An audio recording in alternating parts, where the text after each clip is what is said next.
Europe আমেরিকার পর বাংলাদেশি পোশাকের বড় বাজার হতে পারে রাশিয়া। শীতপ্রধান দেশটিতে পোশাকের বাজার প্রায় $30 বিলিয়ন। অথচ এ বাজারে বাংলাদেশের রপ্তানি অর্ধ বিলিয়নও নয়। মস্কোতে একটি ফ্যাশন ফেয়ারে অংশ নিয়ে বাংলাদেশি ব্যবসায়ীরা জানান, যথাযথ উদ্যোগ, অর্থনৈতিক কূটনীতি জোরদার আর অর্থ ট্রান্সফারের জটিলতা কমাতে পারলেই রাশিয়া বাংলাদেশের বড় বাজার হতে পারে। মস্কো থেকে আরও জানাচ্ছেন রিয়া সেজান। ফ্যাশন চাহিদা, রুচি, সংস্কৃতি আর চলাফেরা ইউরোপের মতোই রাশিয়া। অথচ ইউরোপ আমেরিকার বাজারে বড় দখল থাকলেও কেবল নজর দেওয়ার অভাবে বাংলাদেশি রপ্তানিকারকদের ধরাছোঁয়ার বাইরে রয়ে গেছে শীতপ্রধান দেশটির পোশাকের বাজার। বছরে প্রায় $30 বিলিয়ন পোশাক বিক্রি হয় রাশিয়ায়।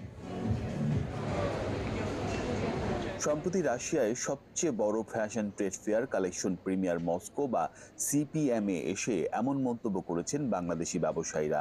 তারা বলেন, বাংলাদেশের পোশাক খাতের জন্য ইউরোপের পর নতুন বড় বাজার হতে পারে রাশিয়া। বাংলাদেশি অনেক প্রোডাক্ট এখানে সেল করা সম্ভব।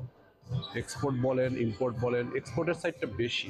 আমরা যদি নতুন বাজার খুঁজি সেক্ষেত্রে আমাদের এই মার্কেটটা খুব ইম্পর্টেন্ট। তো এখানে এক্সপ্লোর করার পিছনে যে মূল প্রবলেমটা আমার কাছে মনে হচ্ছে যে ব্যাংকিং ট্রানজাকশন। এটার জন্য গভর্নমেন্টের কাছ থেকে আমার মনে হয় যে একটা গভর্নমেন্ট ফ্যাসিলিটি দেওয়ার দরকার। রাশিয়ার 15টি প্রদেশ শীত প্রধান হওয়ায় এখানে শীতের পোশাকের চাহিদা 65%, আর বাকি 35%-এর মধ্যে আছে অন্যান্য বাজার। অথচ ভাষাগত জটিলতার পাশাপাশি মানি ট্রান্সফার জনিত সমস্যার কারণে এ বাজারে পিছিয়ে আছে বাংলাদেশ।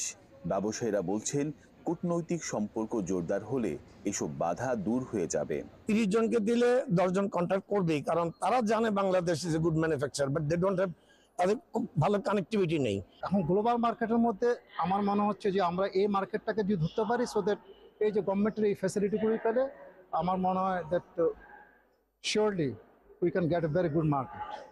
রাশিয়ার এই বাজারে বড় দখল চীন ও তুরস্কের। সাবকন্ট্রাক্টের মাধ্যমে চীন তুরস্কের পণ্য দেওয়ার ব্যাপারে ইতিবাচক সাড়া পাওয়া গেছে।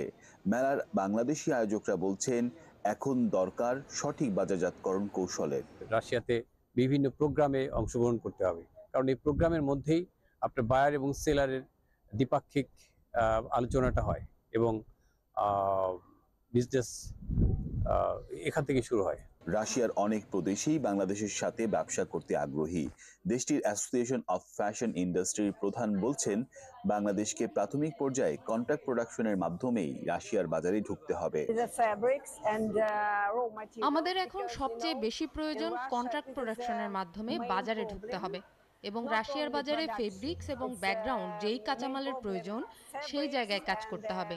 তাই সবাইকে এখানেই মনোযোগী হতে হবে।